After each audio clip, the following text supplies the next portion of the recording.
Joining me now is Kate Williams, royal historian and author. And, Kate, I wonder where it leaves us at the end of this extraordinary 4 days, despite the rain, and an amazing celebration that most of the nation has taken part in. Incredible, Jeremy. We just look, the Queen's popularity, 80%, really at the highest since her coronation in 1953. And I think if we'd look back in 1997, those people outside the Buckingham Palace weeping over Diana said to them then, you know, fast forward to 2012, you will see Charles and Camilla on the balcony with William and his future wife. We wouldn't have believed it, but things have changed incredibly. The Queen is now so popular, and I think the big question now is where to next for the monarchy. And what I think we've definitely seen is a streamlining of the monarchy over this weekend. Yes, it's been an extravaganza.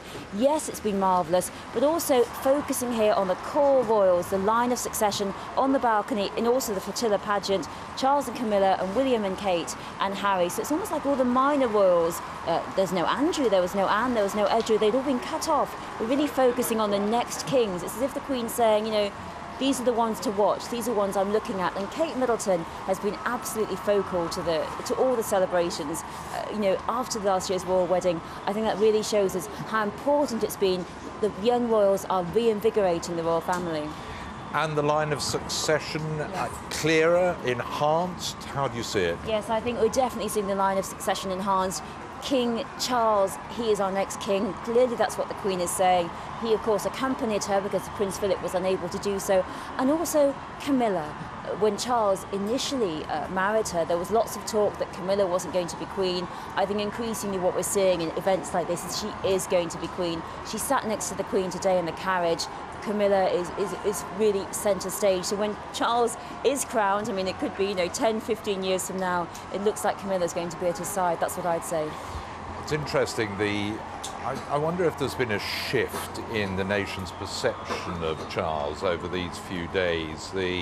Some of those private images, the sort of throwbacks to remind us about his relationship with the Queen as a youngster and so on.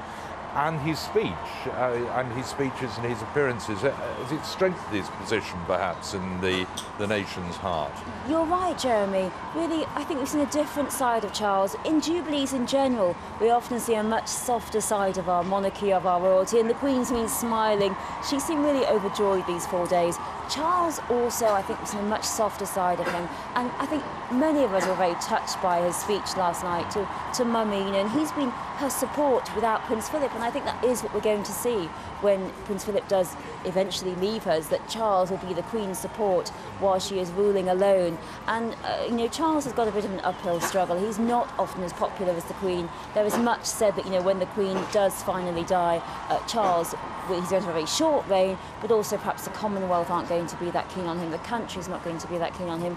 And I think we'll wait and see. He's going to be a very different type of monarch.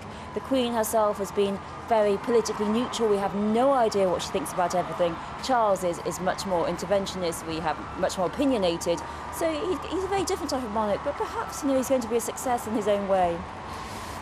You also sensed over these 4 days that it sort of refocused the world's attention, not just the Commonwealth, on this country and what we can do, what we do rather well, which is a bit of pomp and pageantry. And we'll have a good day out, whatever the weather. Pageantry, uniforms, umbrellas. We do the rain so well. I mean, stoically voyaging through the rain, which is what we saw on Sunday. Of course, the poor Duke of Edinburgh is ill in hospital. But the rest of the country, you know, battling through hypothermia, singing, the choristers were singing through it. I think the nation, the world has really been watching over this 4 days.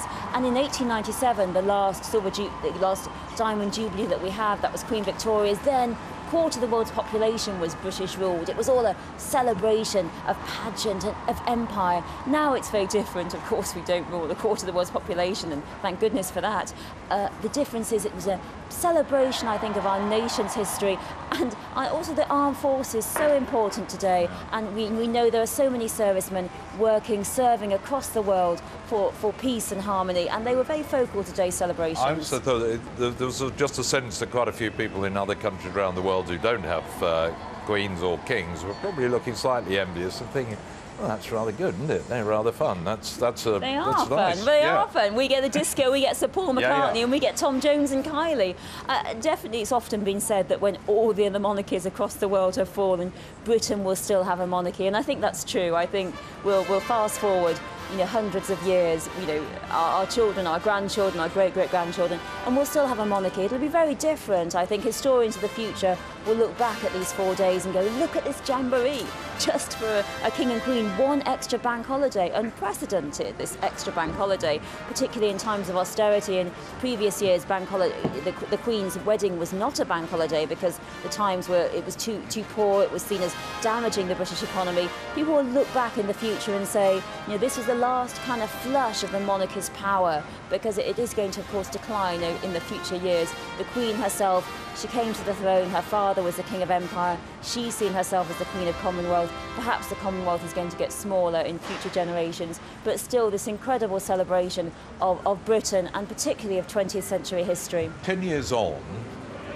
from the last Jubilee event, I mean, very different, a very different event, a very different nation. What do you sense about it? 2002 was very different. We had the fly past, we had the balcony wave, the crowds are outside, but the nation was much more either indifferent or actively opposed to the monarchy in the aftermath of the death of Diana. It was a much sadder occasion for the Queen herself because her mother had recently died. She'd also lost her sister. It was very different. It was much less joyous, and I think particularly with the death of Diana that the monarchy was particularly damaged through the 1990s with the collapses of the marriages, with a controversy over who should pay for the rebuilding of Windsor Castle after the fire.